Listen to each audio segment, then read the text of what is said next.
Bonjour et bienvenue à cette nouvelle vidéo concernant toujours la thématique de la flamme jumelle. On continue d'avancer petit à petit. La thématique du jour sera la gestion des cercles extérieurs, c'est-à-dire la flamme jumelle vis-à-vis de son entourage immédiat, familial, amical, mais on pourrait tout simplement englober tout ce relationnel extérieur par le terme de famille karmique, même si on peut même le mettre au pluriel, puisqu'il n'y aura pas que la famille karmique de la flamme jumelle qui sera imprégnée, influencée par le rayonnement, l'existence, le rayonnement et l'évolution de la flamme jumelle. On va avoir éventuellement d'autres familles karmiques annexes, ce que moi j'appelle des sphères karmiques annexes, avec plusieurs personnes en évolution, et des vases communicants, influençants. Donc, sur l'ensemble, on pourrait le dire, de l'humanité. Alors, la gestion de la sphère extérieure, des cercles extérieurs, est un peu particulier dans le processus de flamme jumelle, parce qu'il y a ce rayonnement puissant, il y a cette connexion entre les deux, qui ne forment finalement que un, en tout cas avant le processus de fusion. Et il y a cet effet domino, cet effet papillon, puisque dans l'existence, dans le monde, les physiciens aujourd'hui vous le diront, puisqu'on étudie la physique quantique de très près depuis plusieurs années, que toute action a une réaction, toute action aura des répercussions, et évidemment, si c'est valable sur une matière dite inerte, ça le sera d'autant plus, beaucoup plus, dans l'aspect physiologique de l'humain, énergétique de l'humain et spirituel de l'humain. Bien sûr. Tout le règne minéral influence le règne végétal, le règne animal. Donc du minéral à l'animal dont nous faisons partie, eh bien nous allons retrouver des influences extrêmement complexes et profondes. Bien sûr, la flamme jumelle n'agira pas différemment sur son entourage puisque nous sommes dans un niveau spirituel élevé et énergétique le plus haut qui existe, en tout cas dans un règne vivant. Les premières choses que nous devons comprendre, et c'est pour ça que j'ai tenté d'avancer progressivement dans les thématiques, pour que ce soit bien clair dans le développement, ce qui va influencer le plus finalement notre cercle de flammes jumelles, c'est-à-dire le cercle extérieur au binôme, finalement ça va être l'action de la traversée des 7 étapes de la flamme jumelle. Malheureusement, il faut quand même admettre que très peu de flammes jumelles arrivent avec succès à la 7e étape. C'est malheureux à dire, mais il faut le constater de manière factuelle. Alors c'est un problème de conscience, c'est un problème de moyens que l'on se donne, et c'est un problème peut-être de loyauté envers son chemin karmique, mais globalement, on trouve finalement peu de flammes jumelles véritablement réunies dans la fusion. Bon. Même si on espère qu'effectivement, avec la nouvelle ère du Verseau, les changements énergétiques, un certain nombre de changements effectivement au niveau mondial, ce chiffre tend à augmenter. On le constate progressivement, mais on a quand même eu des flammes jumelles qui se sont, comme je dis, crachées en vol. Alors, la traversée des 7 étapes va induire, nous l'avons vu, surtout dans la 5e étape, la notion de nuit noire de l'âme, donc d'une souffrance extrêmement profonde touchant l'âme de la flamme jumelle, donc par effet domino, les deux jumeaux dépendants de cette âme, qui est bien sûr en souffrance d'être déchirée, de ne plus être en réunion malgré la reconnaissance, de ne pas encore être en fusion, malgré l'objectif de vie, eh bien, nous allons avoir cette traversée donc du désert, d'une traversée de souffrance, d'aridité complète et de déchéance, puisqu'on retrouve tous ceux qui traversent la 5e étape connaissent la résonance des mots que je suis en train de prononcer. Je suis même bien en dessous, d'ailleurs, de la souffrance que l'on perçoit, que l'on ressent. Mais dans ce besoin de reprendre le contrôle, de stopper sa souffrance, de se remonter, de se restructurer, le jumeau, chacun des deux jumeaux, va avoir besoin de compréhension, compréhension de cette mécanique qu'il n'a jamais rencontrée, jamais vécue, et d'ailleurs ne vivra jamais avec quelqu'un d'autre. À la fois, il ne vivra jamais cette souffrance aussi forte avec quelqu'un d'autre, mais il ne vivra pas non plus le degré d'amour complètement transcendant et envahissant qu'il peut ressentir avec son jumeau. Donc dans le désir de comprendre cette mécanique, pourquoi est-ce que je souffre, comment je fais pour arrêter de souffrir, le jumeau va avoir besoin de se confier, va avoir besoin des sphères extérieures, il va avoir besoin de parler puisqu'il est complètement noyé, que ce soit le chaser ou le runner. Les deux se retrouvent noyés dans leurs difficultés, l'incapacité à comprendre et à maîtriser les choses et à changer leur comportement. Donc, en se confiant à leur entourage, souvent au départ à des personnes dites spirituelles, qui ne comprennent pas forcément la mécanique de flamme jumelle si elles-mêmes ne le vivent pas, ne l'ont pas identifié, eh bien, lors de ces échanges avec les sphères extérieures, fatalement, on se retrouve un peu dans la mécanique de dépendance affective du runner, même si là, le chaser va avoir aussi, de manière pragmatique, besoin de comprendre, donc il va se tourner vers des gens qui sont extérieurs à la flamme jumelle, eh bien, on va avoir un retour qui va être fait par les autres. Donc, on peut imaginer qu'un des deux jumeaux va peut-être parler à un frère, une sœur, au meilleur ami, peut-être au collègue de travail qui a traversé une crise affective quelques mois ou semaines ou années précédemment, en pensant que peut-être l'autre va lui trouver une solution. Et donc on va avoir ces discussions qui vont finalement donner un pouvoir par l'extérieur, hein, à l'extérieur finalement, d'influencer sur la flamme jumelle. Donc le retour des autres va toujours être au départ, normalement, plein de compassion, avec des conseils pour, on dira, raviver la flamme, ce qui est assez drôle cette expression puisqu'elle s'applique à tous les couples alors qu'en fait elle ne s'appliquerait qu'à la flamme jumelle. C'est assez drôle. Comme on peut utiliser des expressions finalement de manière décalée et sans en saisir vraiment le sens, mais on va peut-être avoir un bon ami, un frère, une sœur qui va donner des conseils pour rapprocher les deux jumeaux.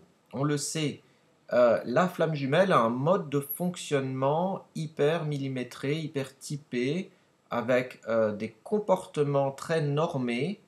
Et c'est ça qui me fait vous dire aujourd'hui, nulle personne ne peut donner un conseil avisé à un jumeau de flamme jumelle si cette personne elle-même n'est pas une flamme jumelle. C'est-à-dire que pour parler d'une spécialisation, il faut être spécialiste. C'est-à-dire qu'il faut avoir fait l'expérience de la flamme jumelle pour pouvoir conseiller une flamme jumelle en détresse. Et c'est ça qui fait que les flammes jumelles ont tendance à se regrouper, en quelque sorte, à parler entre elles, et ça va être parlant.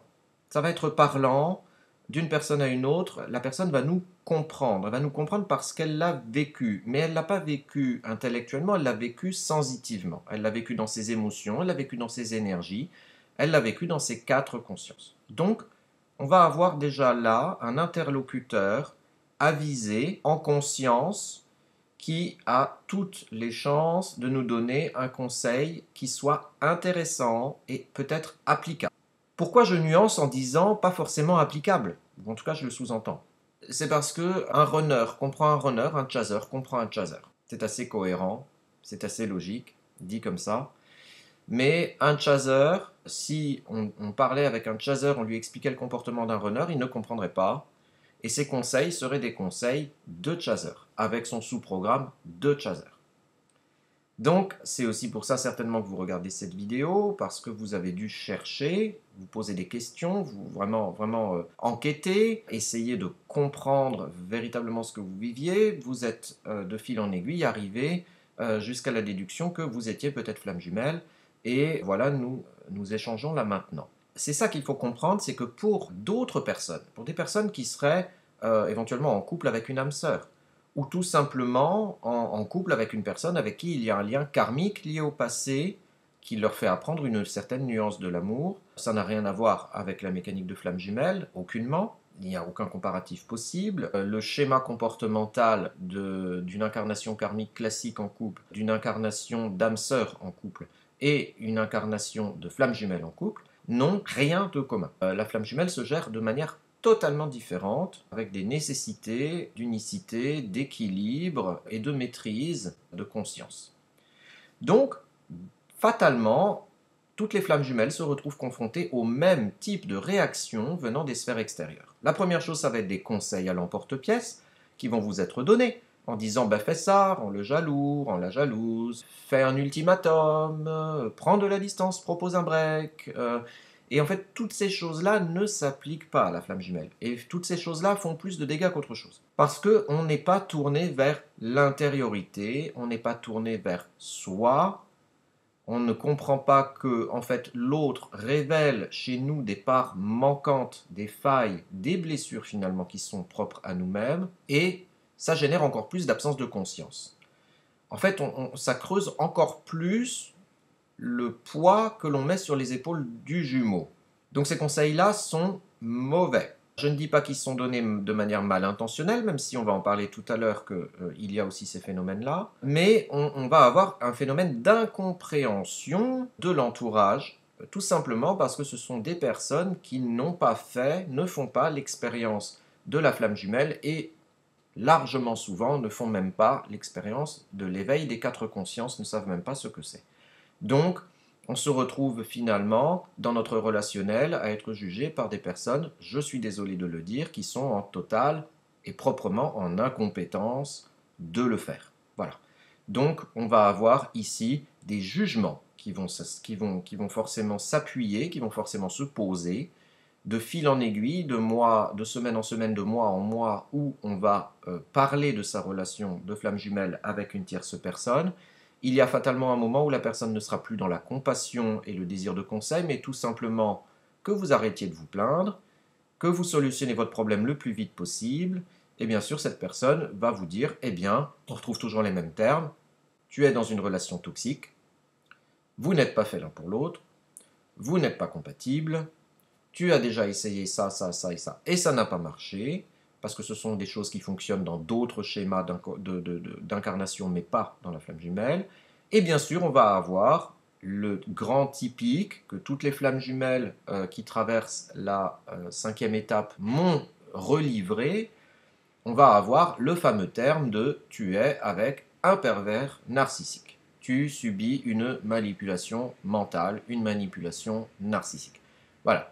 On retrouve toujours, dans tous les couples séparés de flammes jumelles, les mêmes retours faits par les sphères extérieures.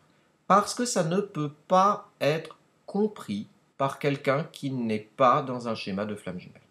Il n'y a qu'une flamme jumelle qui peut comprendre une autre flamme jumelle. Ça, c'est posé. Toutes les personnes là, si vous voyez cette vidéo, c'est que vous êtes venu d'un forum, d'un réseau social quelconque, eh bien, on se rend compte qu'on n'est compris que par une flamme jumelle. Et encore, les runners sont compris des runners, les chasers sont compris des chasers. Ça pourrait passer vu d'ici, de mon angle de vision, là tout de suite, en toute impartialité, ça pourrait passer par un mouvement sectaire. Hein. Sauf qu'il n'y a pas d'argent derrière, il n'y a pas d'enrichissement, il n'y a pas d'intérêt particulier. Non, on est simplement dans une incarnation d'amour. Et personne qui ne vit pas effectivement un lien de flamme jumelle ne peut comprendre le degré d'amour auquel finalement les deux jumeaux de la flamme jumelle sont asservis. Nous sommes asservis en fait à ce lien d'interconnexion et d'amour que l'autre nous porte et que nous portons à l'autre, et ça dépasse totalement le cadre de la compréhension. C'est de la sensation. C'est là où le problème se pose. C'est que personne extérieure à nous-mêmes ne peut ressentir ce que nous ressentons nous. Et bien sûr, lorsqu'on va se confier aux sphères extérieures, les gens vont nous ramener vers le fait que ce que nous ressentons est peut-être fabulatoire, est peut-être induit par l'autre, créé par l'autre, que c'est peut-être un désir inconscient que nous avons, alors que pas du tout.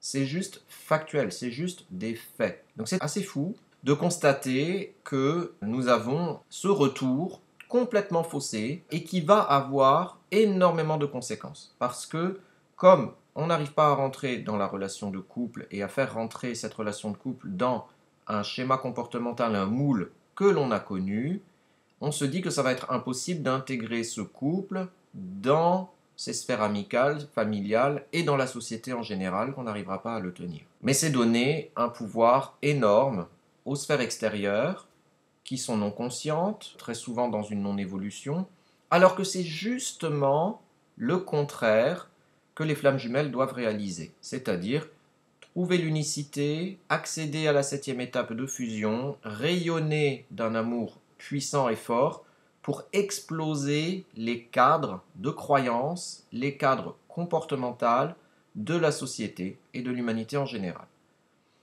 Nous pouvons percevoir tous les changements mondiaux qui ont lieu. Alors, je ne parle pas ici dans la vidéo de tout ce qui est lié à la matérialité, mais c'est une assez grande évidence. Mais il y a des courants de croyances également qui sont complètement en changement. Il y a de nouvelles dynamiques, on est plus effectivement porté vers la préservation de la nature, de nos ressources. Alors bien sûr, tout ça s'oppose à une sphère, à une caste matérialisée qui aime le pouvoir, qui aime... Voilà. Mais les flammes jumelles ont un rôle totalement opposé à ça. C'est-à-dire hors de ce que j'appelle l'avoir, donc le verbe avoir, avoir, posséder, et être parce que l'on possède. Non, les flammes jumelles doivent être et réclamer en fait la compréhension de la sphère extérieure, c'est avoir une validation, détenir une validation venant de l'extérieur, que l'on n'a jamais parce que la mécanique de flammes jumelles est incompréhensible pour quelqu'un qui ne l'est pas. Bon, je ne vais pas insister plus que ça, je pense que je l'ai dit, mais il faut quand même savoir que l'entourage va avoir un immense pouvoir, et ce pouvoir est, je vous le dis, un pouvoir destructeur. Un pouvoir destructeur, tout simplement parce que ils vont, eux, appliquer le triangle démoniaque en totale inconscience. Donc, on va se positionner peut-être en victime en expliquant les difficultés que nous avons, et nous aurons soit un sauveur, soit un bourreau qui se mettra en place en face de nous. Donc, bien sûr, au départ, parce que les personnes dans la généralité ont appris qu'ils devaient être dans l'amour, ce qui ne veut pas dire l'être, mais qu'ils devaient l'être. Donc, ils vont avoir des actions et des paroles, au départ, de compassion et d'intérêt, avec quelques conseils, et puis au bout d'un moment, il faut bien le dire, ça va les fatiguer, nos histoires, ça va les embêter parce qu'ils devront chercher à l'intérieur d'eux des réponses qu'ils n'ont pas envie de nous trouver, évidemment, et de toute façon, ça ne servirait à rien, puisque la solution est en nous, dans l'unicité, et bien sûr, on va avoir une position de bourreau à un moment donné, et de dire, mais tu peux plus continuer comme ça, il faut que tu arrêtes, ça suffit maintenant, viens, je vais t'aider là-dessus, viens, je vais t'aider là-dessus, et on va partir dans l'avoir au lieu d'être dans l'être. Donc, c'est là où on se rend compte, et là j'insiste là-dessus, parce que c'est également arithmétique, dans tous les témoignages que j'ai, absolument toutes les flammes jumelles qui se sont séparées avec l'aide ou la pression des sphères extérieures, généralement du runner, parce que c'est généralement le runner effectivement qui s'en va, et c'est sous cette pression, voire sous le chantage de ces sphères extérieures, que je redis, hein, qui peuvent être juste sociétales, amicales, mais la majorité du temps familiales.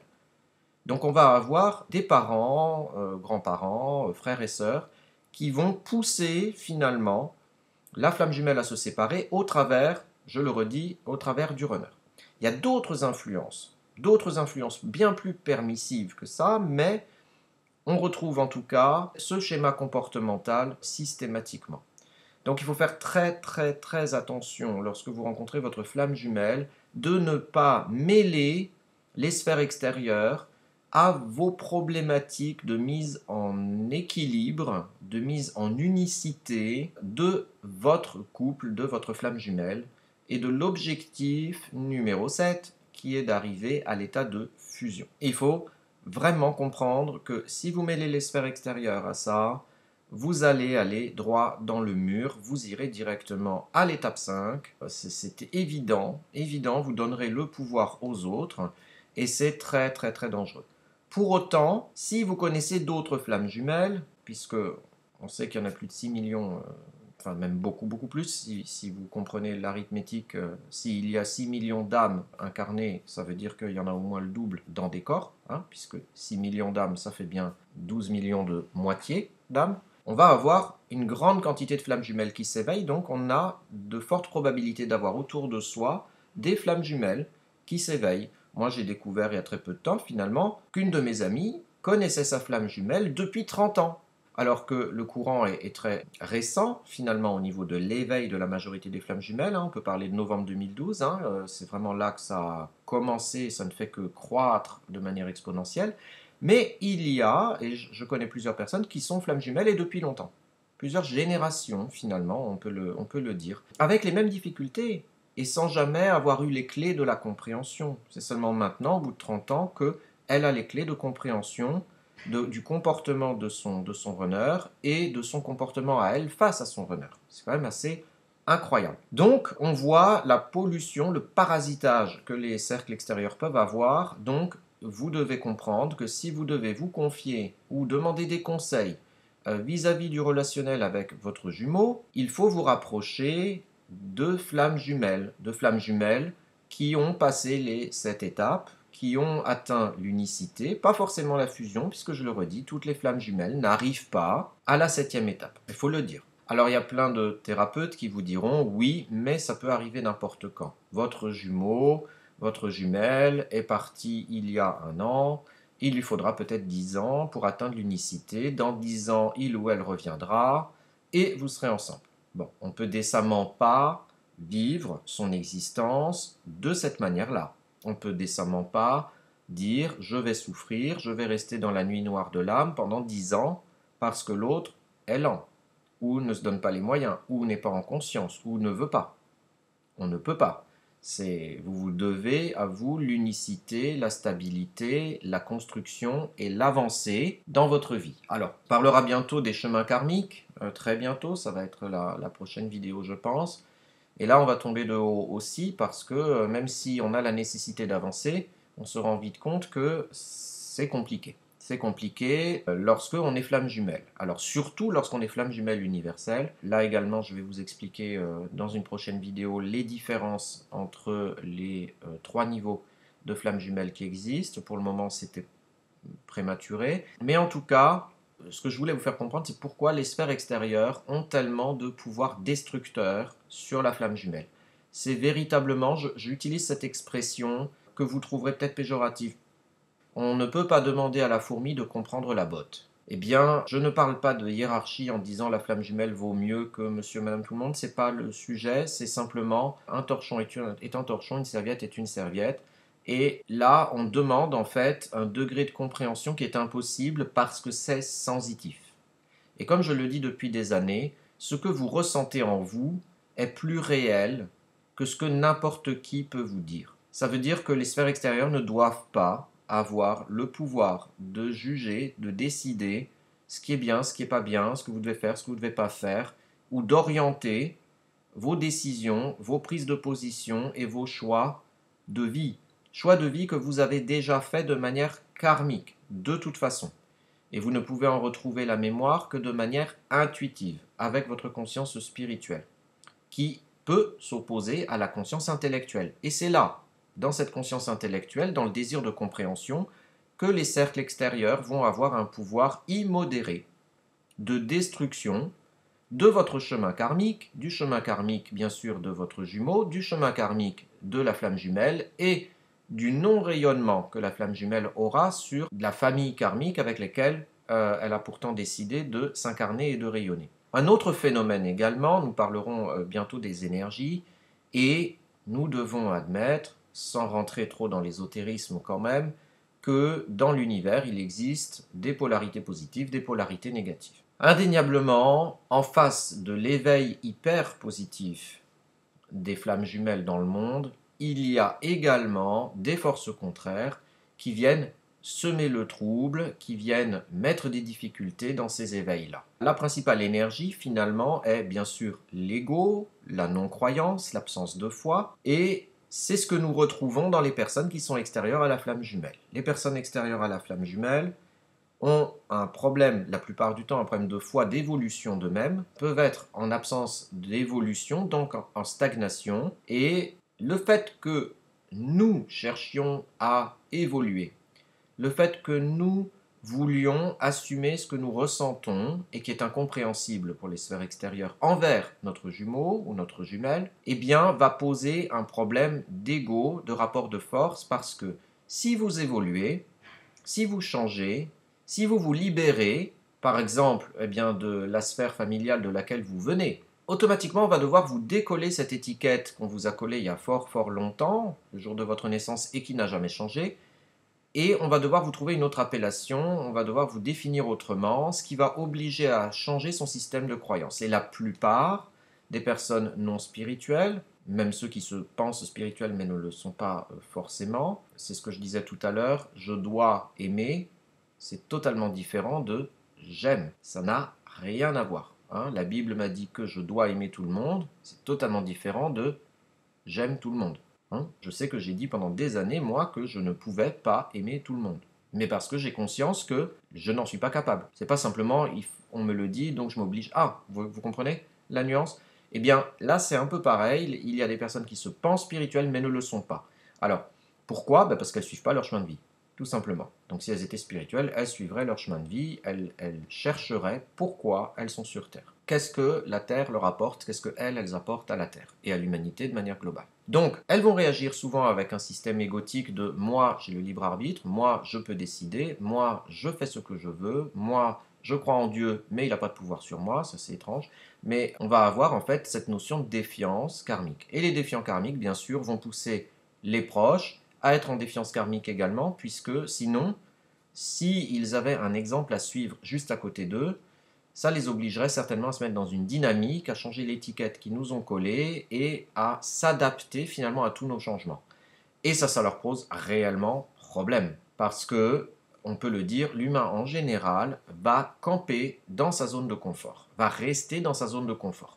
Et je vais même plus loin, même si la zone de confort est marécageuse, boueuse, dangereuse, il restera dans sa zone de confort parce qu'au moins il connaît sa zone de confort. Alors qu'à côté, il ne sait pas, il ne prendra pas le risque, il n'ira pas au-devant, et finalement, il n'apprendra rien. N'apprenant rien, il ne transmettra rien non plus. Finalement, ça va se résumer, son comportement, au fait de refuser de quitter ses schémas d'origine pour devenir le vrai soi, la personne qu'il doit être. Quelque part, il faut être capable de renier ses origines, de renier de là d'où on vient, peut-être même de ce que l'on a fait, pour pouvoir dire je vais faire mieux, je vais faire différent, je vais m'émanciper, je vais me défaire de tout ce qui m'entrave et je vais devenir.